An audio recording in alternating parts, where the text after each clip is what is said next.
Good afternoon, everyone. I really wish I could be there with you in person for the 19th Conference of the Parties in Warsaw. I've been to many of these conferences, and I know how much can be achieved. And I'm jealous of all of you being in Warsaw. I was there the other day. What a remarkable city. One of the highlights of my trip was a walk downtown, and the brilliance of Warsaw's rebirth as you make your way up to the walls of the old city is absolutely unmistakable.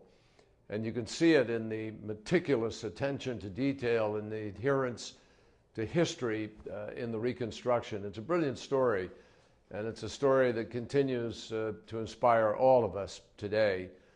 I want to thank the Polish COP presidency and the Polish people for their very gracious hospitality. And I also want to thank Secretary Davey and our colleagues in the United Kingdom for organizing this event. We're enormously grateful to join with Germany, Norway, and the United Kingdom in our efforts to coordinate support on initiatives for reducing emissions from deforestation and forest degradation, known as REDD+. I'll never forget my first hike through the majestic, or around the majestic fjords, really, of Norway when I was a young man. And ever since, I felt a deep personal connection with our forests. We all know that we depend on our forests for the oxygen that we breathe, and less well known is that more than 1 billion people rely on forests for their livelihoods. Forests sustain us, literally, in every way. And in many ways, they're responsible for our way of life. America has a deep and abiding conservationist tradition. But we, all of us, have a collective responsibility to protect our forests, all the forests of our planet.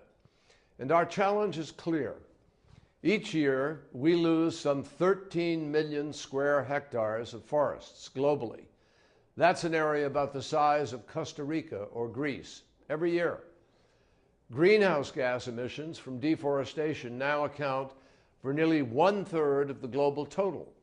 And most of these emissions come from the loss of tropical forests and carbon-rich peatlands.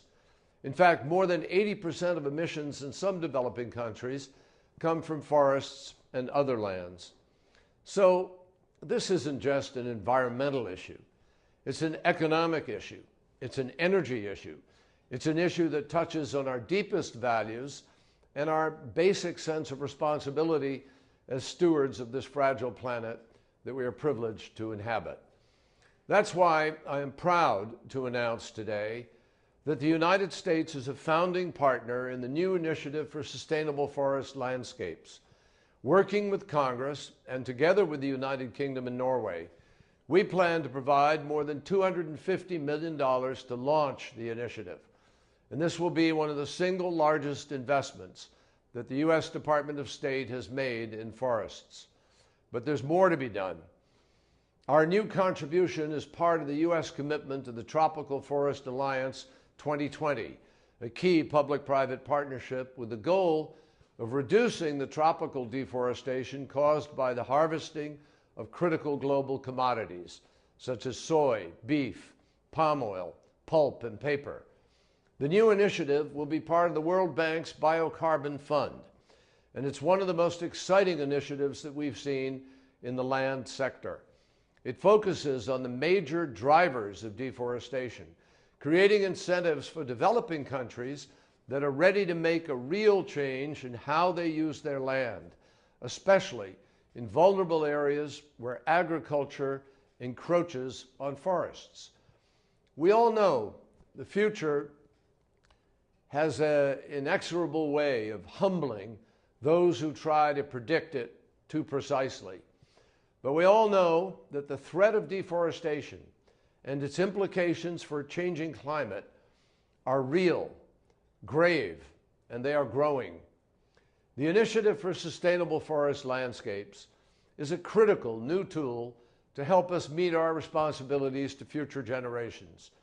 It will help countries move forward on REDD+ and continue to make progress on sustainable land use practices.